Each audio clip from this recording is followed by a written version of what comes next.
दोस्तों नमस्कार, जय महाकाल। आज फिर से एक बार संडे को मार्केट के लिए एक छोटी सी स्टडी आप लोगों के साथ शेयर कर रहा हूँ, अपना निफ्टी का आउटलुक। और जैसा कि कल 2 अक्टूबर से बाज़ार को खुलना था, लेकिन कल 2 अक्टूबर है, सोमवार का दिन है, महाकाल का दिन है और महात्मा गांधी जयंती और लाल बहादुर शास्त्री जी का बर्थडे, दोनों ही बहुत ही ग्रेट पर्सनैलिटी हैं। उनके उसमें मार्केट बंद है तो ठीक है, कोई नहीं, लेकिन 3 तारीख से मार्केट खुलेगा और 3 से 6 वाला जो हमारा ये वीक है, शॉर्ट वीक रहने वाला है। मतलब 4 दिन ही हमें ट्रेड के मिलेंगे और इन 4 दिन में भी डाटा इवेंट है, तो डाटा के ऊपर ध्यान रखना है। हमारा PMI डाटा आएगा इंडिया का और CPI डाटा आएगा US का फ्राइडे को। तो यहाँ पे ट्यूसडे, थर्सडे और फ्राइडे तीनों दिन ही इम्पॉर्टेंट डाटा है, तो उसके ऊपर हमें ध्यान रखना है। खैर, बाज़ार में दोस्तों अभी भी मतलब एक अनसर्टिनिटी है। मतलब एक ऐसा अभी तक कोई भी इतना ज़्यादा हाई कन्विक्शन के साथ में ये नहीं कह रहा है कि भाई बाज़ार ऊपर की तरफ जाने का प्लान कर रहा है या बाज़ार बहुत ज़्यादा नीचे जाने का प्लान कर रहा है। देखिए, जो लोग इस तरीके के से प्लान कर रहे हैं कि बहुत ज़्यादा अभी हाल फिलहाल में 1-2 हफ्ते में बहुत करेक्शन आ जाएगी, तो वो भी इतना कुछ खास नहीं लग रहा है। लेकिन हाँ, ये ज़रूर है कि फंडामेंटली मार्केट के जो डाटा हैं और जो टेक्निकल व्यू है, दोनों में तालमेल नहीं है। कहीं ना कहीं उनमें जो कोरिलेशन होना चाहिए वो ठीक नहीं है। ऐसा तो मैं भी 1-2 वीडियो से आप लोगों के साथ में शेयर कर रहा हूँ कि जो डॉलर इंडेक्स है या क्रूड है उसको देखें अगर हम, और निफ्टी को देखें, बैंक निफ्टी को देखें, तो इनमें कहीं भी ज़्यादा कोरिलेशन नहीं नज़र आ रहा है जो होना चाहिए। तो इसलिए फंडामेंटली इसको ठीक नहीं कहेंगे। टेक्निकली अभी आप देखिए कि लास्ट वीक भी हमने जो वीडियो में शेयर किया था, तो हमारा एक इम्पॉर्टेंट सपोर्ट क्या था, 19,590 हमने एक इम्पॉर्टेंट सपोर्ट के तौर पे उसको डिस्कस किया था। और हमारा वीकली सपोर्ट था 19,300, 19,300। तो अभी भी आप देखें कि मार्केट फ्राइडे को वीकली क्लोजिंग 19,590 के ऊपर ही दे गया।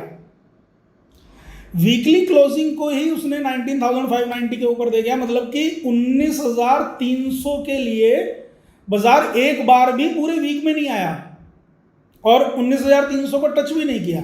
यानी कि ये वाला वीक अगर मैं कहूँ ओवरऑल ठीक ठाक रहा। हालांकि थर्सडे को बहुत ज़्यादा एक ताबड़तोड़ गिरावट थी, पर फिर भी बाज़ार अभी भी 19,590 के ऊपर संभला हुआ है।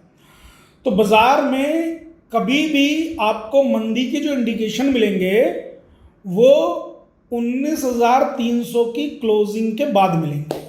19,300 के नीचे जब मार्केट क्लोज करेगा तभी हम बाज़ार में एक बार को मंदी का प्लान करेंगे। और ऊपर के लिए भी मैंने जो रेजिस्टेंस पिछली बार बताया वही अभी भी बरकरार है, 19,800 और 19,950। ये 2 रेजिस्टेंस हैं। इन 2 रेजिस्टेंस के पास में बाजार जब कभी भी जाता है तो सेल ऑन राइज की स्थिति बनेगी। उससे पहले भी सेल ऑन राइज की स्थिति बनी हुई है। Sell on rise buy on dip का मतलब होता है कि निचले स्तरों पे आप खरीदें और जैसे ही बाजार ऊपर आए तो उसे बेच दें और वहाँ से बेच के चले, फिर नीचे आए फिर खरीद लें।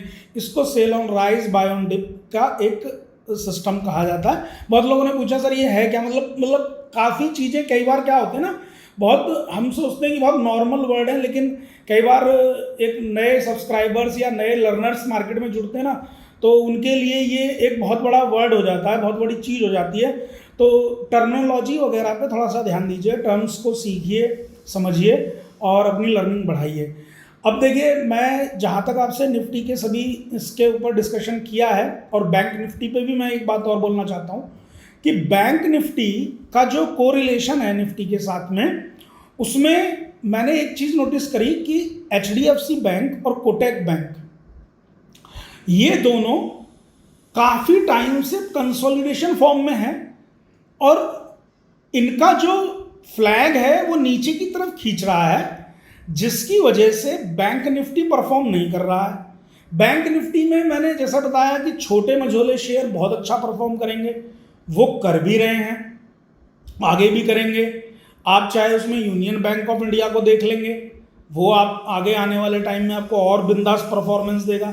जम्मू कश्मीर बैंक पहले से बताया है, यूनियन बैंक को भी पहले से मैंने शेयर किया आप लोगों के साथ में, बैंक ऑफ बड़ौदा। तो ये मतलब छोटे मझोले शेयर सुपरस्टार बन के निकल रहे हैं। अब क्योंकि प्राइवेट सेक्टर के जो बैंक हैं उनका हैवी वेट है बैंक निफ्टी में, HDFC बैंक का तो अच्छा खासा वेट है, तो वो बहुत टाइम से आप देखो अगर तो कंसोलिडेट ही कर रहा है, इतना अच्छा परफॉर्म नहीं कर रहा है। कोटक बैंक का भी यही हाल है। तो जब तक कोटक और HDFC बैंक लीड नहीं करेंगे, बैंक निफ्टी को एक बहुत तेज रफ्तार नहीं मिलेगी। जब तक बैंक निफ्टी को अच्छी रफ्तार नहीं मिलेगी तो निफ्टी भी जिगजैग फॉर्म में ही बना रहेगा। चलिए एक बार हम चार्ट भी देख लेते हैं और चार्ट क्या कहता है इसको एक बार समझ लेते हैं। चार्ट पे निफ्टी के, ये निफ्टी का चार्ट है।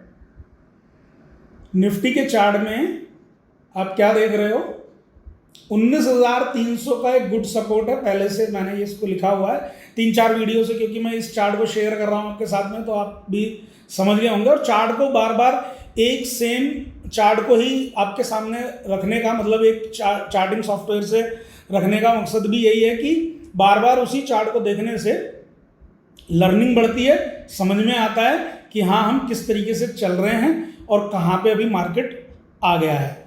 तो मैं आपको बताऊं कि ये वाला ट्रेंड लाइन जो कि अभी फिर हम उसके नीचे ही कारोबार कर रहे हैं, तो मैंने आज एक लाइन छोटी सी ड्रॉ की है, ये रेड कलर की आप देख रहे होंगे।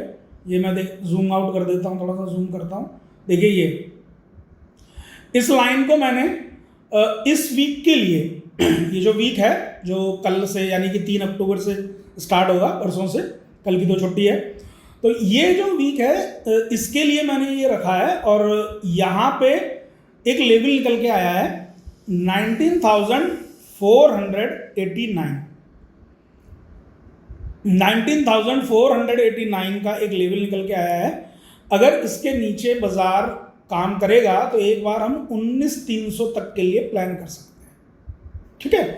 तो ये सिर्फ इस वीक के लिए है, अभी फिलहाल ट्रेंड वही है, ये वाली लाइन 19,300, 18,800 नीचे और ऊपर की तरफ 19,589 का सपोर्ट है, वो अभी भी बरकरार है, कोई दिक्कत नहीं है। लेकिन अब पहला जो रेजिस्टेंस है वो ये जो थर्सडे वाली जो कैंडल है इसका हाई बन गया है, ये एक रेजिस्टेंस बन गया है 19,770।